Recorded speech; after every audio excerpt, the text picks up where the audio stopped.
How you doing? I'm Ryan Griffin. You're at my house. We're in Southern California. We've had some incredible Mahi Mahi fishing this year.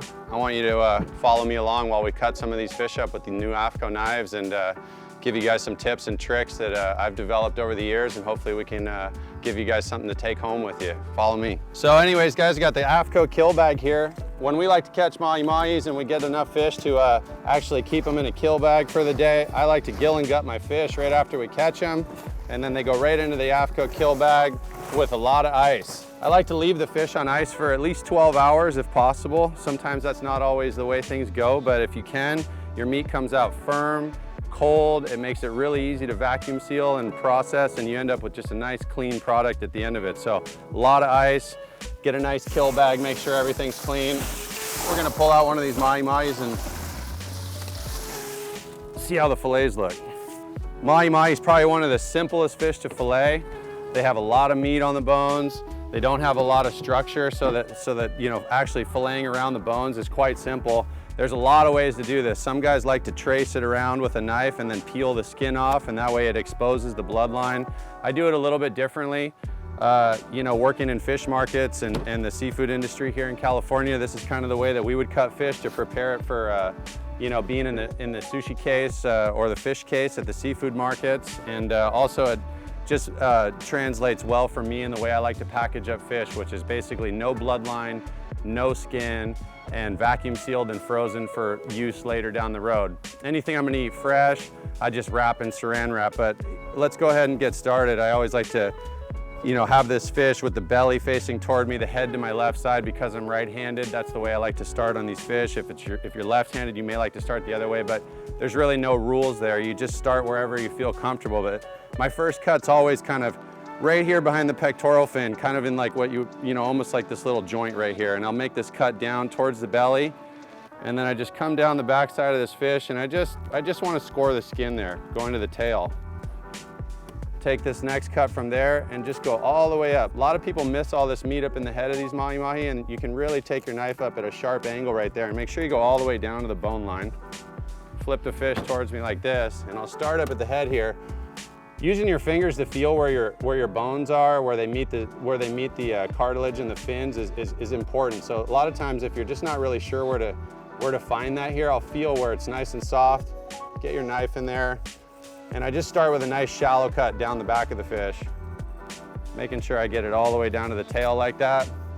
And then you can make sure you got on the right side of the bones by feeling I have the bones on the bottom, all this meat on the top. Get my knife in there, pressing down, making a nice, you know, kind of not too much of a pressure there, but adding a little bit of pressure to your knife to keep it running along the spine and the backbones of the fish. Going down, what I'm doing is I'm trying to get down to the spine of the fish here, and I'm trying to get that whole fillet exposed at the spine. So once you've got this fillet here basically separated from the backbones here, and you're at the spine right down the middle of the fish, the next thing you want to do is get up and over the spine to get the meat off both sides. And the first thing I do is I take the tip of my knife and I go in right about halfway up the fish, and I'm just going in just with the tip of the knife, and you can actually break those rib bones, which will then expose the spine and allow you to go up and over it with the knife. And I just go slow and just carefully trim away until I've got it where I can make my next cut, which is lifting this fillet up, again, pressing down with the knife. The AFCO knives are great for this. They're really flexible, which is really what you need for filleting Mahi Mahi, or most fish in that case. And then I just slowly push down and I come across and I take off all that meat along the ribs there.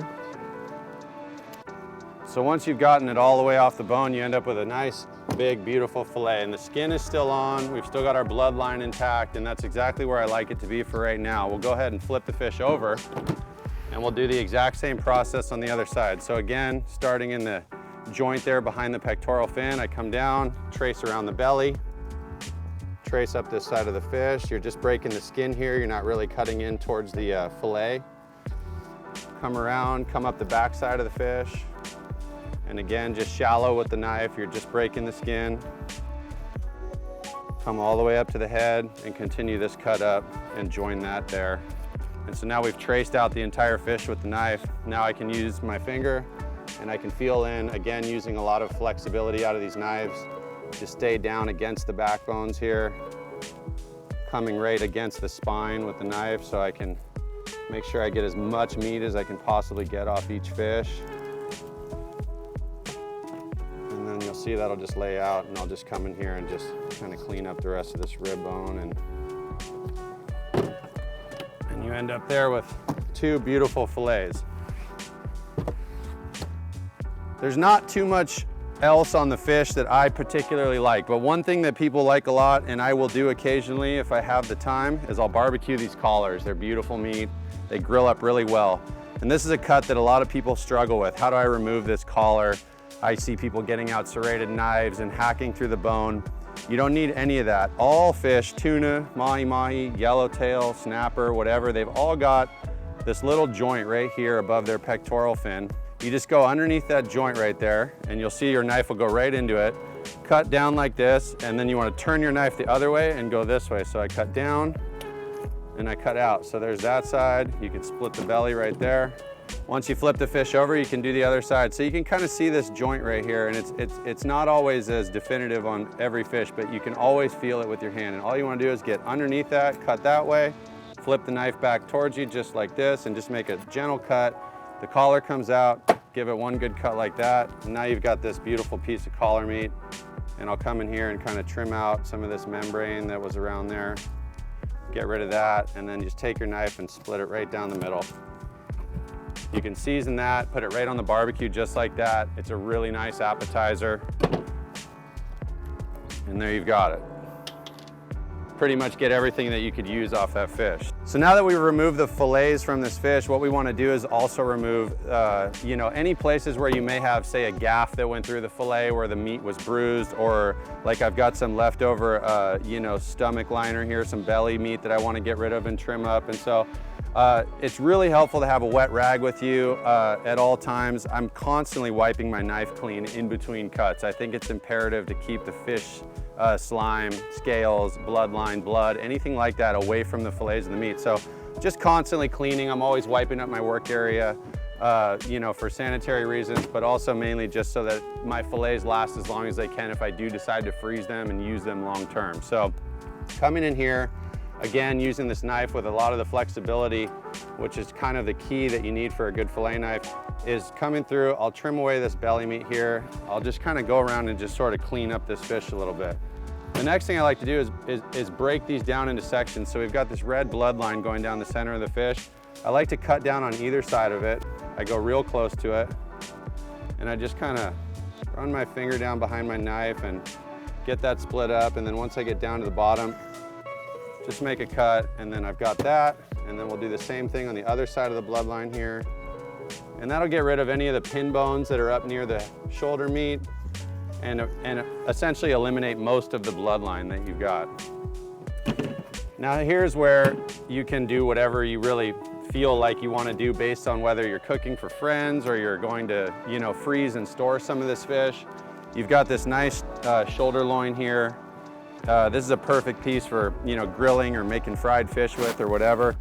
I know that I use quart-size vacuum seal bags, so I kind of have an idea of how big I want these pieces to be in order to fit in the bags when I do go to freeze them. So I like to break this into thirds. So I just kind of eyeball it. So I'll just come up and take a third off.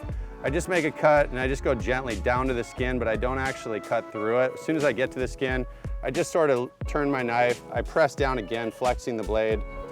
Really smooth, you don't need a lot of pressure, and you just let the knife do the work. And so there's a nice clean fillet. As you can see, it's got just a little bit of the bloodline still left in the corner there, and that's a really easy cut. You can just come in there and you can just kind of trim out that bloodline. That piece is ready to go. And that's it, guys. There's your fillets of mahi mahi. We can take it inside and go vacuum seal some of this stuff up.